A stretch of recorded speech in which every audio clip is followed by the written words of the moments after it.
The busy city street was alive with movement, but all eyes turned when a heated confrontation broke out near a local cafe. Angela Carter, a wheelchair-bound woman in her 60s, had just finished her errands when a police officer stopped her. What started as a simple exchange quickly escalated. Witnesses gasped as the officer, his voice sharp with impatience, demanded she move faster. When she struggled to comply, frustration flickered across his face. Then, in a shocking moment, he shoved her. Angela tumbled to the ground, her body hitting the pavement as gasps and camera phones filled the air. But before anyone could process what had just happened, another voice cut through the chaos. "Get your hands off my mother." The officer turned to see a man rushing toward them, sharp suit, fierce eyes. What he didn't know was that this wasn't just any man. This was Angela's son, and he was a lawyer. The officer's grip on his baton tightened as he turned to face the man now standing between him and Angela. His name was Marcus Carter, a defense attorney with a reputation for taking on tough cases and winning. His heart pounded as he looked down at his mother, still on the ground, her hands trembling as she tried to push herself up. The weight of what just happened hit him like a punch to the chest. People in the crowd murmured, some filming, others frozen in shock. The officer's face hardened. "Step back, sir. This doesn't concern you." Marcus let out a bitter laugh. "That's my mother. It concerns me more than you know." His voice was low but firm, his legal instincts already kicking in. He could see it, the way the officer shifted his stance, the tension in his jaw. But what Marcus needed to know was simple. Was this man about to make an even bigger mistake? Angela winced as Marcus gently helped her sit up. His hands shook with anger, but his voice stayed steady. "Are you hurt?" he asked, his eyes scanning her for injuries. Before she could answer, the officer stepped forward, towering over them. She was obstructing the sidewalk. "I gave her multiple warnings," he said, his tone defensive. Marcus turned to him, his jaw tightening.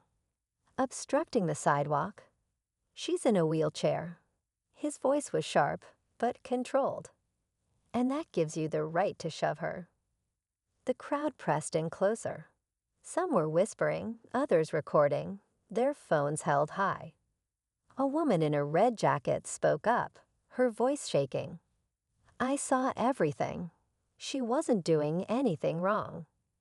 The officer's hand hovered near his radio. Marcus could see the hesitation in his eyes. He was weighing his options. Call for backup. Try to justify what just happened, or double down. Angela exhaled, her voice soft but firm. "I just want to go home." But Marcus knew it wasn't that simple. Not anymore. Marcus clenched his fists, forcing himself to stay calm. He knew the law, knew the power of words, but right now, all he wanted was to get his mother to safety. The officer, however, wasn't backing down. His radio crackled as he muttered something into it, his eyes flicking between Marcus and the growing crowd. Angela adjusted herself in her wheelchair, her breathing uneven. "Marcus, let's go," she said softly. But Marcus could see the pain in her eyes, the humiliation. He wouldn't let this slide. The officer took a step closer, voice firm. "Sir, if you don't clear the area, I'll have tow." "To what?" Marcus cut in. His voice was sharper now, controlled but unshakable. "Arrest me." "For standing by my mother?" "For calling out what you just did." A tense silence fell. The officer's jaw tightened. More sirens echoed in the distance, growing louder. Backup was coming. The situation was about to escalate, but Marcus wasn't going anywhere.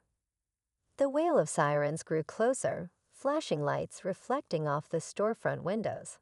Marcus didn't move. He stood his ground, his mother's hand gripping his arm tightly. The officer's expression hardened. He was feeling the pressure now, but instead of backing down, he doubled down.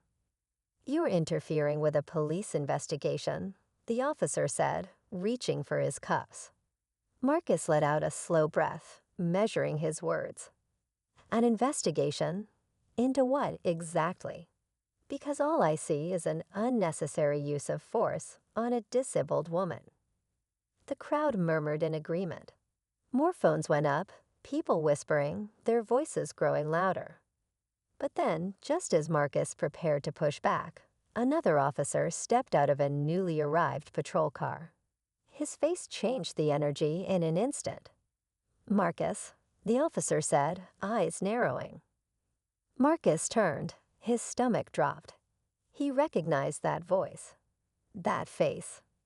It was Detective Reynolds, and he had a history with Marcus, a bad one. Marcus felt his pulse quicken as Detective Reynolds approached, his expression unreadable. The officer who had shoved Angela took a step back, suddenly aware that things weren't going as planned. The crowd was still watching, still recording. The tension in the air was suffocating. Reynolds stopped a few feet away, arms crossed. "Didn't expect to see you here, Marcus."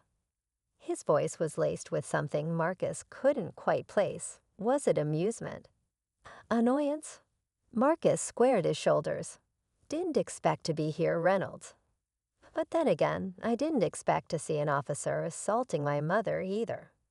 Reynolds glanced at Angela, his eyes narrowing as he took in the situation. He turned to the officer. "What happened?" The officer hesitated, glancing at the cameras, at Marcus, then back at Reynolds.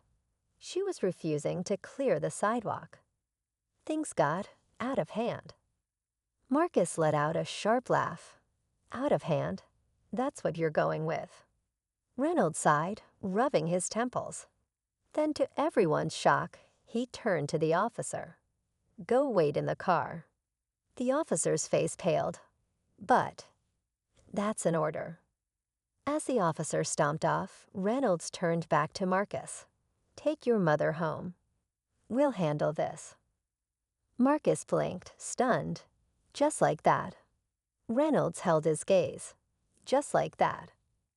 For the first time, Marcus saw something unexpected in Reynolds' expression. Not arrogance, not hostility, but something that almost looked like regret.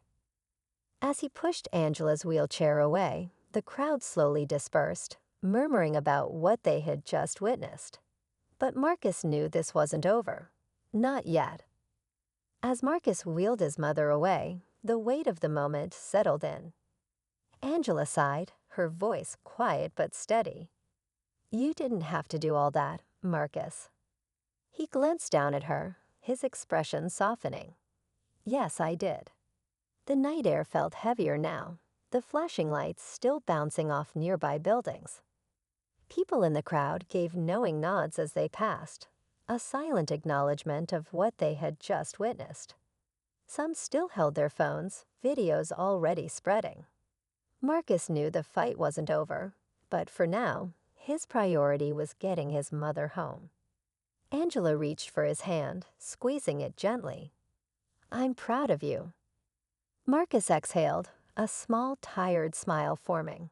"I just did what was right." As they disappeared down the sidewalk, Marcus knew one thing for sure. This wasn't just about his mother anymore. It was about making sure no one else had to go through this again.